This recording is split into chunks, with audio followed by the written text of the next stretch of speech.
Hello everyone. आज हम करेंगे Ramsar classification of wetland type. इस क्लासिफिकेशन पर आने से पहले विल जस्ट डिस्कस कि जो वेटलैंड्स हैं, if you see that these wetlands since time memorial, बहुत समय पहले से ही इन वेटलैंड्स को जो है रिमूव किया जा रहा है और यू कैन से कन्वर्ट किया जा रहा है। Why converted, being converted into what? either they are converted into agricultural land or they are used for construction or as building sites. ठीक है। अब क्या हुआ कि मतलब कि इन वेटलैंड्स की जो है हमने लास्ट टाइम जो सिग्निफिकेंस भी देखा था, इम्पोर्टेंस भी देखी थी कि इकोसिस्टम में इसकी इनकी क्या इम्पोर्टेंस है। तो इन वेटलैंड्स को कंजर्व करने के लिए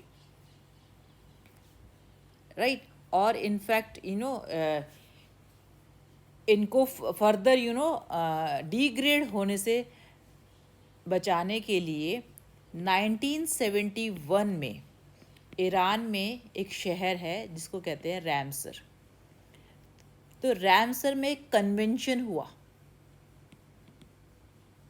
राइट। और इस कन्वेंशन जो है ये एक इंटरनेशनल कन्वेंशन था जिसमें फ्रॉम ऑल ओवर वर्ल्ड जो है डिग्निटरीज आई थी, रिसर्चर्स आए थे, साइंटिस्ट्स आए थे, और वहाँ पर एक ट्रीटी बनाई गई, एक पैक्ट बनाया गया। और इस ट्रीटी में जो है क्या किया इन्होंने कि एक फ्रेमवर्क प्रोवाइड किया। इन्होंने एक कुछ पैरामीटर्स तय किए और ये फ्रेमवर्क जो है किसके लिए? फॉर द कंजर्वेशन ऑफ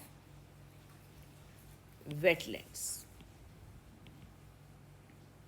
ठीक है। और इसमें इन्होंने कहा कि वंस अगर कोई एरिया आइडेंटिफाई हो जाता है एज वेटलैंड, आइडेंटिफाई होने के लिए इंटरनेशनल कॉपरेशन से उसको कंजर्व भी किया जाएगा।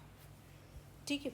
सो ये जो रैमसर कन्वेंशन हुआ था, रैमसर कन्वेंशन में एक डेफिनेशन डिराइव की थी कि हम किस एरिया को वेटलैंड का दर्जा देंगे या वेटलैंड उसको क्लासीफाई करेंगे। वो डेफिनेशन है, if you see this wetlands जो है में क्या क्या इंक्लूड होता है?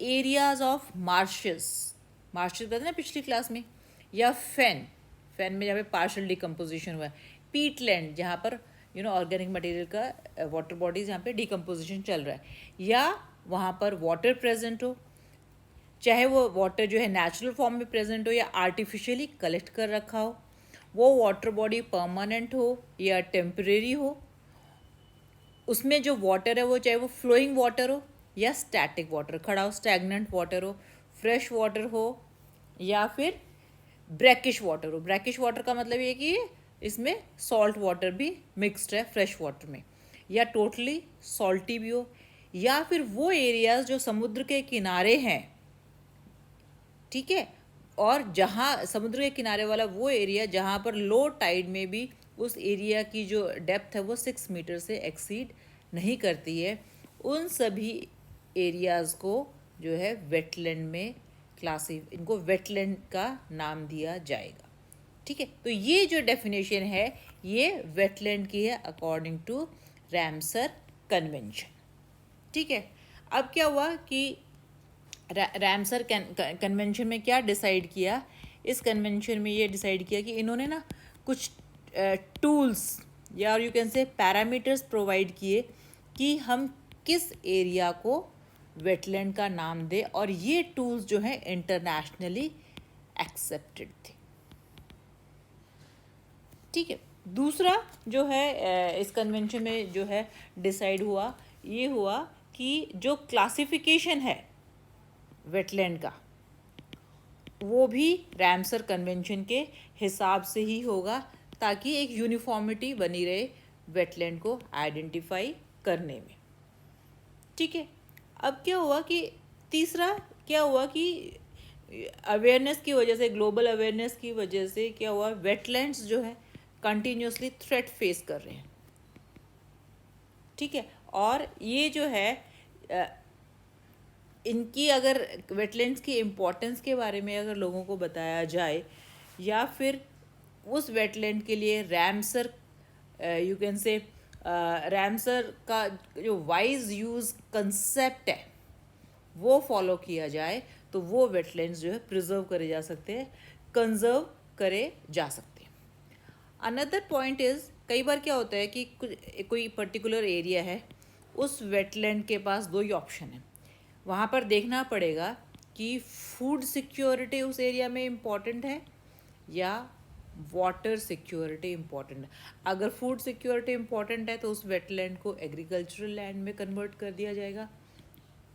यदि वाटर सिक्योरिटी इम्पॉर्टेंट है या इकोसिस्टम जो है फंक्शन जो है वो वहाँ पर ज़्यादा इम्पॉर्टेंट है, या बायोडाइवर्सिटी की ज़्यादा वहाँ पर ज़रूरत है, वो देन उस एरिया को जो है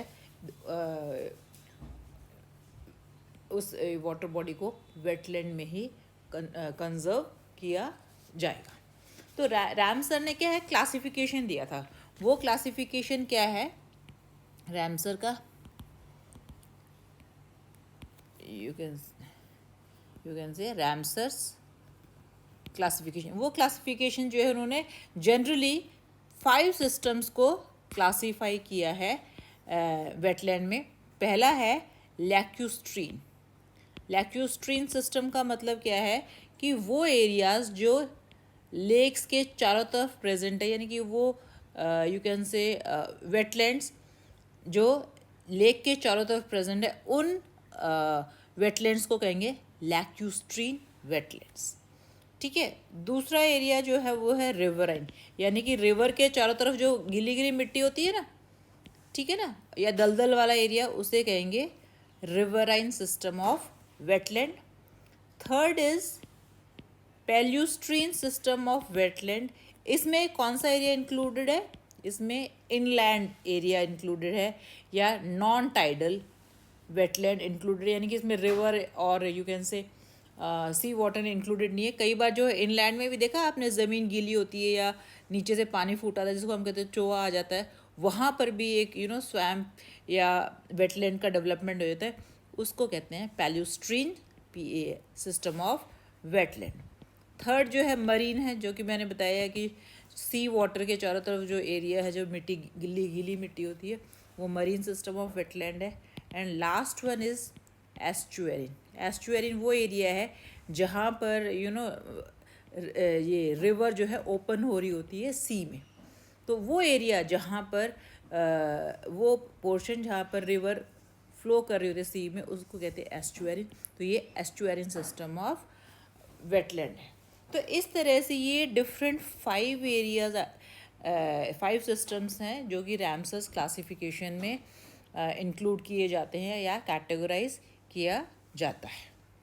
ठीक है। आई होप तुम्हें इससे समझ में आ गया होगा कि रैमसर क्लासिफिकेशन की क्यों ज़रूरत पड़ी। And you will be surprised that all over world there are 2400 Ramsar sites. ठीक है।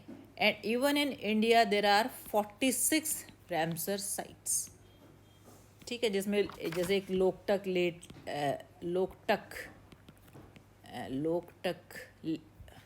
लेक है मणिपुर में, देन वूलर लेक है, then there is Sambhar lake, ये मैं जो कॉमन वो है एग्जांपल बता रही हूँ। तो इस तरह जो है you'll find different Ramsar sites are there in India also, और वो जो कि रैमसर कन्वेंशन को फॉलो करती है। This is all for today. I think आपको इसका पर्पस समझ में आ गया होगा। Thank you very much.